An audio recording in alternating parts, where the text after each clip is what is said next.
de la nature. Nous sommes une association écologiste généraliste qui existe maintenant depuis 50 ans et nous nous battons par l'argument en participant à de très nombreuses, je dirais presque, hélas, à de très nombreuses réunions de concertation préfectorale, Parc national des Pyrénées, agence de l'eau, etc. C'est très ennuyeux, on y passe beaucoup de temps.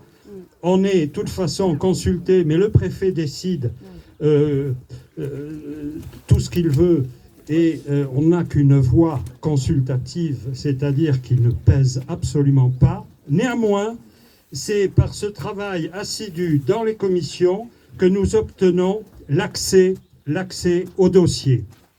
Et donc, dès 2016, quand l'arrêté préfectoral autorisant une gravière, une cuvette de 19 hectares à 14 mètres de profondeur et à 150 mètres seulement de ce gave magnifique qui est classé Natura 2000, nous avons décidé de faire un recours que nous avons déposé en 2016.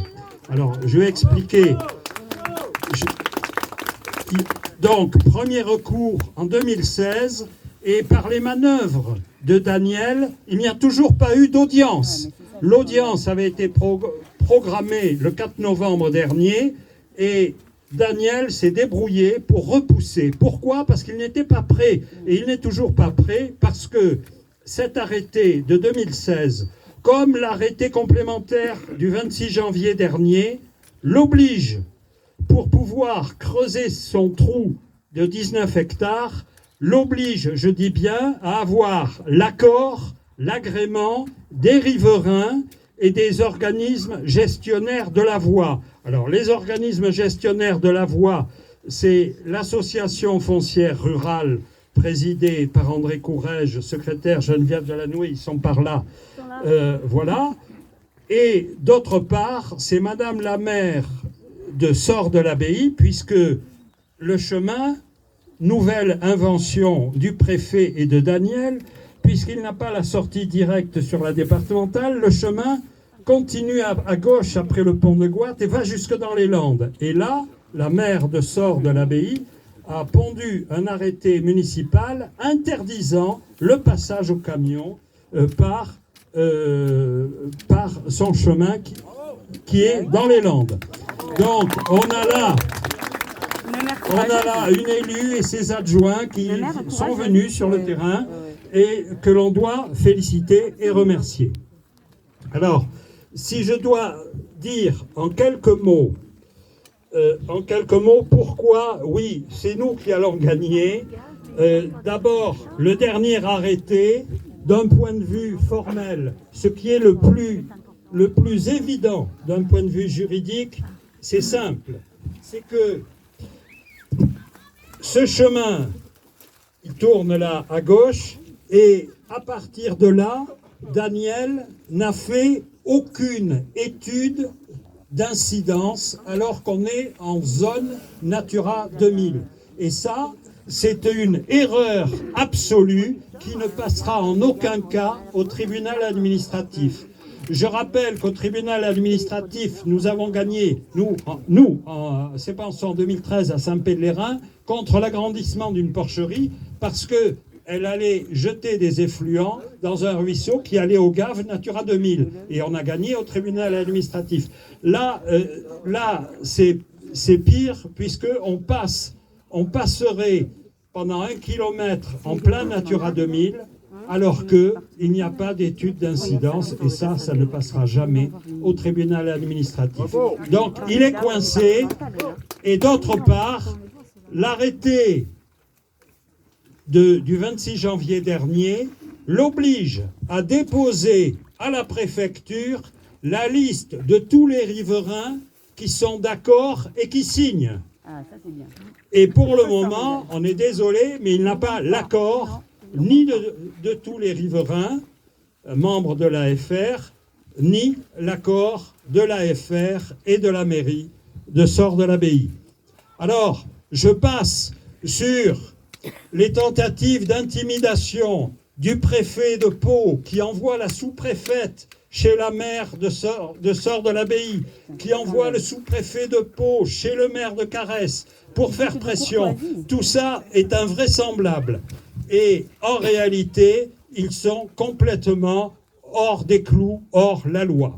Alors, sur les problèmes de fond, comprenez que le dernier recours qu'on a déposé le 12 mai, 40 pages, 40 pièces à conviction, l'autre recours qu'on a refait, parce qu'il y a eu 3 mémoires, parce qu'on se répond avec les avocats de Daniel, il y en avait aussi 60 pages, et les enjeux, c'est quoi? Alors, pour les agriculteurs ici, l'enjeu numéro 1, c'est la nappe phréatique qui peut monter et qui peut surtout baisser et qui peut mettre à sec l'irrigation indispensable pour un certain nombre de cultures de très haute valeur ajoutée comme les kiwis, le blé bio de M. Courrèges, etc., etc. Donc, enfin, le blé, il n'arrose pas, excusez-moi. Première chose immédiate pour eux, c'est le problème de l'irrigation. Alors, de notre point de vue, les autres problèmes, c'est quoi? C'est que cette plaine de 250 hectares, elle est inondée de plus en plus souvent. Il y a de plus en plus souvent des crues de 1700 mètres cubes seconde, et ça suffit à recouvrir le bas des kiwis, et ça monte jusqu'à 1,20 m ici. Et toutes les études qui ont été payées par vous, par l'État, par le Conseil général, que ce soit la Sogrea ou les autres, disent bien que le tracé du Gave, en aucun cas, n'est stabilisé. Eh bien, le préfet, au lieu de s'appuyer sur ces études payées par l'État, commandées par l'institution Adour, commandées par le Conseil général, commandées par les communes, etc., au lieu de s'appuyer sur ces études publiques, il s'est appuyé sur la seule étude du bureau d'études ISL payée par Daniel, et c'est un travail de faussaire véritablement qu'a fait Daniel et ISL en renversant les termes. Et Daniel vous explique que ça ne risque rien, que certes les digues sont minables, mais que le cours du Gave est stabilisé. L'étude Sogrea, alors je ne vais pas vous faire la lecture, j'ai un tract là à 70 exemplaires qui reprend tout ça, on distribuera plus tard, mais les études disent bien que le risque majeur, et nous avons ici un ami hydrogéologue, je ne sais pas s'il est arrivé, mais sinon il vous expliquera ça encore mieux que moi. Le risque majeur, c'est ce qu'on appelle une avulsion, c'est-à-dire que le cours du Gave va passer tout droit. Il passe, d'après les études, à 300 mètres cubes seconde, ce qui est quand même déjà pas mal. Mais lors d'une crue qui, au lieu d'être vingtenale, serait cinquantenale, voire centenale, alors là, le risque évident, c'est que le méandre soit recoupé tout droit. Vous verrez sur la carte qu'on a établie, je ne fais que reprendre, je suis géographe quand même, je ne fais que reprendre l'étude Sogrea. On voit très bien que l'eau arrive par là-bas, par le sud, et qu'elle a tendance à passer, elle arrive de plusieurs côtés, et ensuite à passer tout droit. Donc je rappelle que le méandre du Cout, un peu plus bas, à Sort de l'Abbaye, a été recoupé en une nuit le 22 mars 1982, et ce méandre a été complètement recoupé en 24 heures par une crue. Hein, c'est quelque chose d'impressionnant. 20 000 mètres cubes de terre sont partis d'un seul coup. Voilà. Et ce qui est arrivé au Cout, le Gave a été rétabli à grands frais ensuite pour que l'eau défile majestueusement devant Sort de l'Abbaye. Je passe. Mais ça a coûté très cher. Ce qui est le danger, il est donc là, c'est le méandre coupé en deux et une grande partie des terres agricoles perdues à jamais, remplacées par du caillou. Et je rappelle que en 1994, lorsque Daniel avait voulu établir une gravière dans le méandre du Bidala à Haute-Rive.